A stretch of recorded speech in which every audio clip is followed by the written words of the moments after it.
Donald Trump wants to buy Greenland. Can he do that? All right, so I did a bunch of research and reporting on this. And it's a totally fascinating story. So let's talk about the history of America's interest in Greenland. Some fun Greenland facts for you. And then what Trump is after. So let's do it in that order. All right. Actually, you know what? Let's do the Greenland facts first because they're super interesting. Okay, Greenland. It is 3 times the size of Texas. It's huge, 800,000 square miles. But only 57,000 people live there. Okay. It's the largest island in the world that is not a continent. It's kind of interesting. I didn't know that. And it is currently a autonomous piece of Denmark. Denmark owns Greenland, but Greenland is self-governed. Okay, that gets us through our Greenland fun facts. All right, now there is actually a relatively long-ish history of American politicians, not named Donald Trump, being interested in Greenland as a purchase. So in the 1860s, President Andrew Johnson commissioned a report about the possibility of the U.S. acquiring Greenland because of its natural resources. Its positioning, in sort of in between Russia and the United States, but also it's hugely rich natural resources. So that's number one. That was 1860, but the report never came out. Johnson never did anything about it. In 1946, so in kind of as the Cold War was starting to ramp up, late 40s, Harry Truman secretly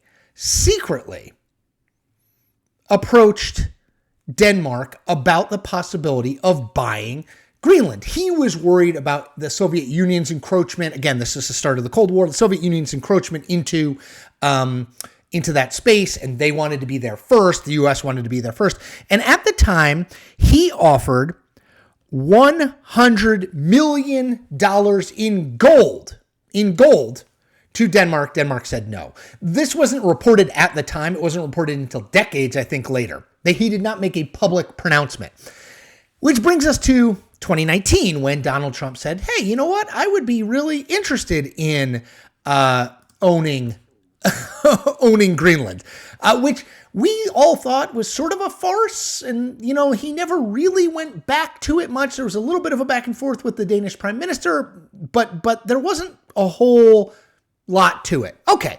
And then I didn't think about Greenland again for several years until very recently, Donald Trump wrote the following on his Truth Social page.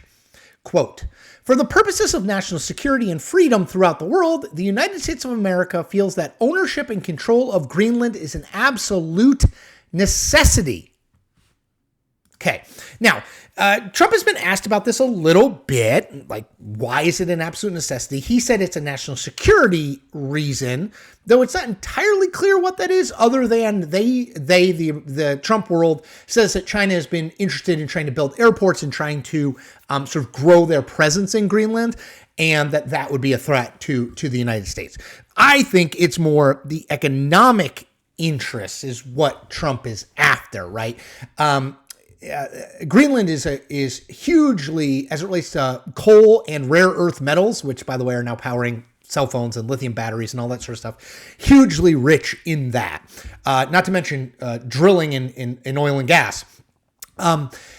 That, I think, is what's really driving this, that is another gigantic source for these minerals, for more oil, for more gas, et cetera, that makes us less dependent on the Middle East. I think that's what Trump's after here. If I had to guess, I would say I think that's the primary motivator. And I think he's just kind of interested in it too. Couple more notes. What would it cost if Greenland was for sale, which the Danes have made extremely clear it is not? So this is fascinating. In 2019, when Trump first talked about, when he was first president and when he first talked about buying Greenland, the Washington Post tried to estimate how much it would cost. $1.7 trillion is the number they came up with. Now, that would be a whole lot of money, especially compared to the last time, and I think this is the last time sovereign nations exchanged land. In 1917, the U.S.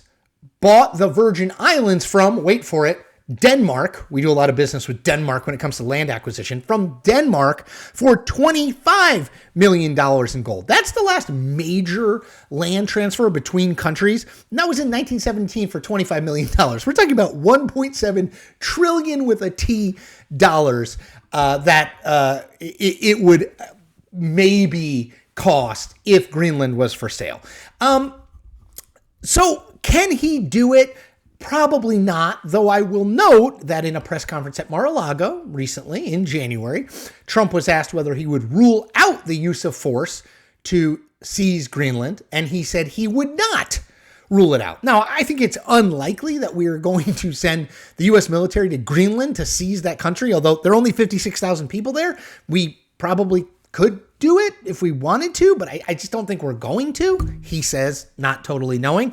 But short of military intervention, it seems very unlikely that the Danes or the autonomous Greenland government are going to turn things over. That said, it's not as the idea of trying to acquire Greenland seems totally wacky. And I remember when it came up in 2019, I was like, what? And it's still pretty wacky. But as I noted, Trump's not the first president to think about it. Andrew Johnson and Harry Truman thought about it, at least, though they didn't talk about it publicly.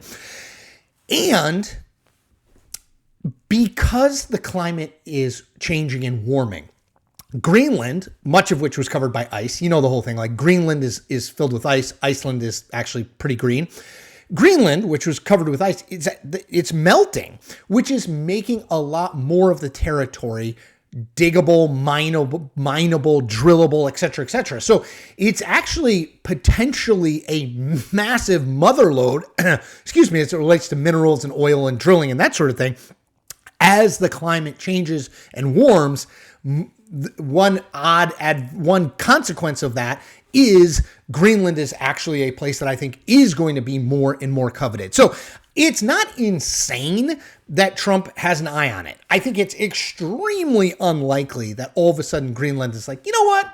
We are going to sell. And the price is $1.7 trillion. I think it's even less likely that Donald Trump sends military troops in to seize Greenland. Although I've learned with Donald Trump, I rule nothing entirely out because I've seen him say and do things that I thought no politician would say and do. So I don't say it can't happen. I think it's unlikely to happen. But that's the Greenland history. That's everything you need to know about the politics of America and Greenland. And I think Greenland's going to stay its own autonomous country, ruled over broadly by the Danes. And I don't think in the next few years it's going to become part of America. But who the heck really knows? Thank you for watching this video. As always, I ask you to do 4 things. I ask you to subscribe to this channel, which is easy. Just hit the subscribe button. I ask you to like this video. Just give it the old thumbs up. I ask you to comment on this video. Do it for the algorithm. And I ask you to tell not 5, but 10 of your friends about what I'm building here. We're on the march, people. We're over 51,000. We're almost at 52,000 subscribers. Let's keep growing. I need your help to make that happen. Bringing you daily analysis of the strange world of American politics. I am committed to doing it. Thank you if you are already a supporter and a subscriber. If you're not, hit that subscribe button. Take care.